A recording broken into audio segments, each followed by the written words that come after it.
La presencia aquí en los estudios de RPP del señor Gabriel Bentasgal, analista político israelí.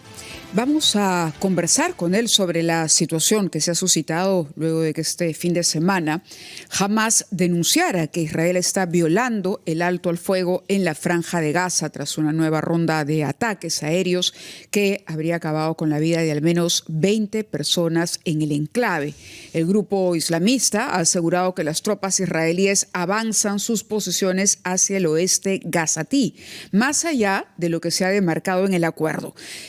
Señor Bentasgal, muy buenos días, bienvenido. Gracias. ¿Qué tal? Un gusto. ¿Qué esperar sobre esta situación que parecía bastante auspiciosa, pero que con el tiempo se ha tornado precaria? Más o menos se ha dado unas 70 entrevistas televisivas en América Latina el día que se firmó el acuerdo y dije, esto no es ningún auspicio, no va a funcionar, porque el acuerdo se dividía en dos partes. La primera parte era entrega de rehenes vivos, entrega de cuerpos de muertos y retirada israelí del 47% del territorio de la Franja de Gaza.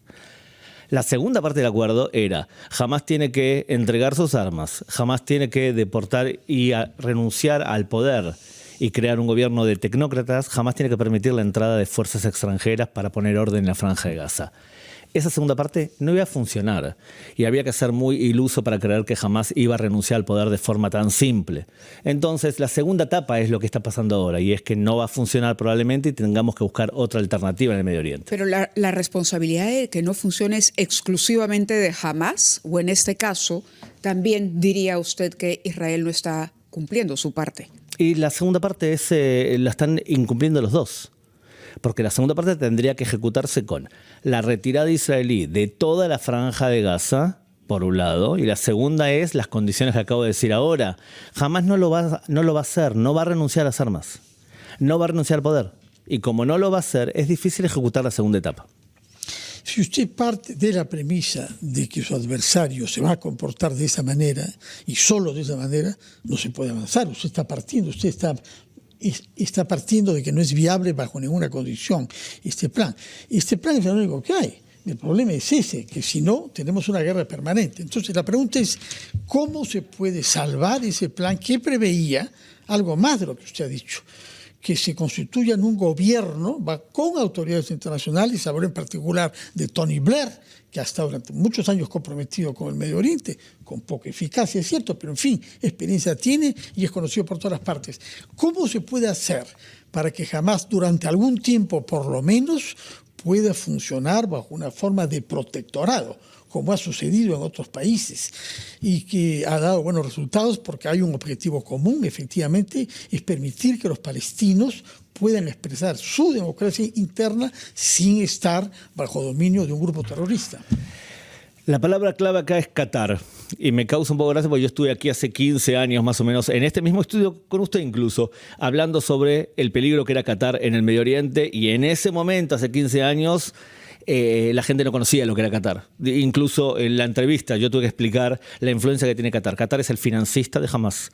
Qatar es aquel que lo apoya políticamente y que tiene mucha influencia de Estados Unidos. Por lo tanto, todo depende de Qatar. Si Qatar, como país patrocinador de Hamás, le pide a Hamás que modere sus acciones, o bien que renuncie, aunque sea ficticiamente, a las armas, o que tenga algún tipo de procedimiento, puede ser que la situación se mantenga relativamente calma durante un tiempo. Creo que todo pasa por Qatar, especialmente en su relación con Hamás. Ahora, usted ha definido que Qatar es el financista del Hamás. Qatar es un país que ha mantenido muy buenas relaciones con Estados Unidos. Totalmente. Lo ha visitado, hasta le ha hecho un regalo de un avión. No hay contradicción. A Trump, ¿no? ¿Por qué está usted descartando, además de muchas otras iniciativas como el diálogo de Doha y un canal también de televisión internacional? No veo por qué usted parte también de desacreditar de una manera esencial a Qatar, que todo el mundo fuera de usted y los que piensan como usted en Israel consideran que es un actor de paz. No, yo creo que toda persona que se especializa en Medio Oriente va a saber lo que hace Qatar. No, entonces, nunca es todo, señor. No, yo le digo porque me dedico profesionalmente a la materia. Hay quienes piensan como usted, que creen que es el mundo woke que genera todos los males, mientras que hay otros politólogos que tienen otra opinión. tanto en Israel como fuera de Israel. Se repite entonces lo que le decíamos hace 15 años, cuando yo le decía que Qatar es un problema, y usted me decía, ¿cómo usted habla de Qatar? Después salió, cuando se organizó el Mundial, Sí. quién era Qatar, qué financiaba Qatar, que financiaba Al-Qaeda, que invirtió $4.700 millones en universidades norteamericanas, que le pagó $25 millones por mes a Hamas, que Al Jazeera es odiado por todos los medios de comunicación árabes. Los países árabes no se fuman o no aceptan a Qatar. O sea que es un tema que es conocido relativamente la función de Qatar. Tiene una postura doble Qatar. Por un lado, tiene buenas relaciones con Occidente. Le ha pagado la base militar de Al Ubaid a Estados Unidos. Estados Unidos tiene contratos estratégicos con Qatar. Qatar, por otro lado, compra parte de Nueva York. Tiene muy buenas inversiones, tiene una política dual con Occidente, pero eso es conocido por especialistas. ¿Y cuál es el papel de los Estados Unidos ahí a propósito de lo que estamos viendo, el tema del acuerdo, de la celebración en su momento, ¿no? Y el triunfo que se atribuyó Donald Trump? Bueno, yo creo que Donald Trump está intentando pacificar el Medio Oriente a su estilo, un estilo muy particular, y creo que lo que está haciendo es meter mucha presión, entre otras cosas porque él considera que tiene la capacidad para poder premiar y castigar. Yo no estoy seguro de que tiene la capacidad para poder premiar y castigar a ese nivel, a nivel de Hamas. Puede sí premiar y castigar, a ejemplo, a Ahmed al-Shara, el presidente de Siria. Puede llegar a llevar a Ahmed al-Shara a una situación que tenga que firmar un acuerdo estratégico militar con Estados Unidos y también con Israel. Ahí tiene capacidad. La capacidad para poder modificar la estructura genética, ideológica, doctrinal de Hamas es más complicado, porque estamos hablando de un fenómeno. Estamos hablando de un fenómeno de la Primera Guerra Mundial. El radicalismo islámico es consecuencia de una conquista de Occidente de la Primera Guerra Mundial y es un proceso muy largo dentro de una parte de una religión que es minoritaria dentro del Islam. ¿Qué cosa es genético para usted? Me llamó la atención que usara la estructura genética. Cuando usted es líder de un grupo radical islámico, considera que toda la influencia occidental es jahiliya, que significa es una crítica hacia los valores occidentales. Y además considera que el dhimmi, que es ciudadano de segunda, puede vivir, cristianos y judíos, pueden vivir bajo un régimen dentro del Islam, pero no pueden tener un Estado independiente. Ese tipo de esencia teológica básica que tiene un grupo radical islámico lo lleva a criticar no solamente a Israel, a perseguir a los cristianos en el Medio Oriente, a, por ejemplo, hacer atentados en Europa. Tiene una estructura que es minoritaria dentro del Islam, pero no son pocas personas. ¿Quiénes fomentan ese tipo de adoctrinamiento? Bueno, hay aquellos que lo ejecutan y otros que lo pagan y adoctrinan. ¿Quién adoctrina? Bueno, por ejemplo, Al Jazeera en árabe, no en inglés. En árabe tiene una postura así. Turquía fomenta algo así. En el pasado Arabia Saudita, pero se ha moderado. En el pasado Emiratos Árabes, pero se ha moderado en el camino. O sea, ese tipo de adoctrinamiento es el causante de ejecuciones de actos, que vuelvo a repetir, es minoritario dentro del Islam, pero no es aislado. Ahora, no es aislado, pero la gran pregunta es, de acuerdo, ese es el análisis y la explicación de todos los obstáculos que hay. ¿Qué alternativas entonces existirían si usted mismo ha relativizado la posibilidad de que Donald Trump o Estados Unidos, para no personalizar este asunto, pueda tener una influencia relativa, ¿no? Pero como decía Fernando, este ha sido el único plan que finalmente ha conseguido algo. Entonces, ¿por dónde ir buscando? Consigo mucho, consigo muchísimo, porque la posibilidad de que jamás acepte la entrada de una tropa que no sean ellos y que renuncia a algún tipo de monopolio es mucho. Entregar a los rehenes vivos es muchísimo. O sea, se ha adelantado en algunas cosas. No creo que se ejecute todo el plan. ¿Y qué alternativa hay? Mira, uno de los problemas que tenemos en la cultura occidental es que nosotros pensamos de forma automática que cuando hay un problema se puede resolver. A veces es complicado resolver un problema, principalmente porque el problema base es un problema de adoctrinamiento. Entonces tenés que cambiar un sistema educativo. Toma el caso, por ejemplo, de Emiratos Árabes Unidos, un país ejemplar en este sentido. Hace 20 años ejecutó un programa llamado Tolerancia. Y lo que hicieron fue tolerar, o sea, educar a la tolerancia religiosa. Tú vas hoy en día a Dubái y vas a encontrar la Casa Abraham. Y la Casa Abraham es un lugar en donde hay una iglesia, una mezquita y una sinagoga en el mismo lugar. Cambia la educación de raíz y vas a tener paz. Pero eso es a largo plazo. Claro. Y a corto plazo lo que se puede hacer es lamentablemente mantener a raya a grupos radicales islámicos hasta que se creen las condiciones para que estos grupos radicales islámicos tengan menos poder. La preocupación está en torno a la población en Gaza, ¿no? Esa es la preocupación, digamos, que une, digamos, los pedidos humanitarios alrededor del mundo. Por ahí, por eso le decía, en el corto plazo, ¿qué es lo que va a pasar allí? Y es probable que se intente quitarle el monopolio de la distribución de comida a Hamas.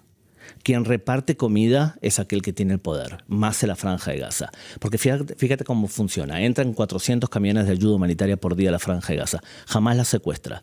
Lo que hace es repartir a sus allegados comida y te vende la comida de ayuda humanitaria. Entonces tiene dinero y le paga $200 por mes a un combatiente. O sea, quitarle la posibilidad de repartir la comida y le vas a quitar poder. Eso es lo que se está intentando hacer. Jamás tiene ese poder con ayuda humanitaria porque Israel mató a numerosas personas de ONGs y gente independiente que trabajaba en eso. Tienen que reconocerlo. Ahora, yo quiero ir a un tema de fondo porque junto a lo que ha dicho Mayra Huertas hay el problema de Cisjordania.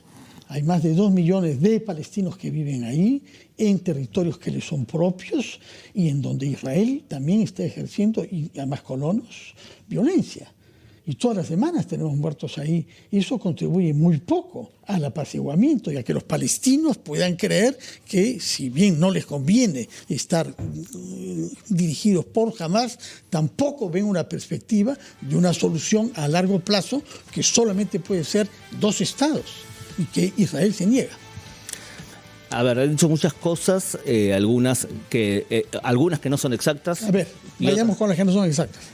Por ejemplo, que el territorio pertenece a la Autoridad Palestina. Ese territorio se ha fijado de acuerdo al Acuerdo de Oslo del año 1995, que dice que territorio A y territorio B dentro de Cisjordania pertenece a la Autoridad Palestina y territorio C hasta que se solucione el problema. Es el estatus legal de los territorios. Y lo segundo es que se puede crear un Estado palestino. De hecho, hay planes concretos. Y el plan concreto es el plan Olmert del año 2008, que establece un Estado palestino en casi toda Cisjordania y también la Franja de Gaza. O sea que hay una solución territorial al conflicto palestino-israelí. Ha repetido que no va a haber eso. Porque Netanyahu y otras muchas personas, Netanyahu específicamente, considera que un Estado palestino independiente sería la base para nuevos atentados como ocurrió en la Franja de Gaza, porque Israel se retiró en el 2005 de la Franja de Gaza. Es la misma manera de razonar. Defino que es así y en consecuencia no hay solución. Bueno, pero en el 2005 hay una prueba contundente. Israel se retiró en el 2005 de la Franja de Gaza y la Franja de Gaza fue utilizada para hacer un macroatentado. De todas formas, volviendo al tema central del argumento que me acaba de exponer, y es que muchas personas, especialmente en Occidente, especialmente gente que no se formó en Medio Oriente, piensa que el conflicto es por tierras. El conflicto, lamentablemente, no es por tierras. Es un conflicto mucho más grave todavía. Es un conflicto religioso. Y como es un conflicto religioso, es tan complicado de dificultar. Yo, en general, aconsejo, cuando se habla de Medio Oriente, hay que saber religión. Lamentablemente hay que saber religión y no hay que traducir el Medio Oriente al idioma que nos viene cómodo a nosotros, porque si no se sufre algo llamado West Planning. Y es traducir el Medio Oriente al idioma que me eduqué en la universidad y no al idioma que se habla en Medio Oriente. Pero nadie en el Medio Oriente... Con ojos Claro, nadie del Medio Oriente va a decir que así para los líderes de Hamas, los líderes de Hezbollah, los líderes de Al-Qaeda, no van a decir que el conflicto es por ocupación. Porque si fuese por ocupación, un conflicto territorial, ¿cómo se explica atentados en Estados Unidos, en Europa? El conflicto es mucho más grave. Hay que saber religión. Líderes de grupos terroristas, usted menciona grupos terroristas, y el objetivo debe ser que la población civil palestina sienta que es un liderazgo que no los lleva a nada. Pero para eso necesitan tener del otro lado una ayuda. Y eso significa autonomía, ir hacia un gobierno bajo protectorado internacional, que es el plan, y que Israel cumpla con sus compromisos y que no siga matando gente en Cisjordania también. Mire, yo estoy a favor de un Estado palestino.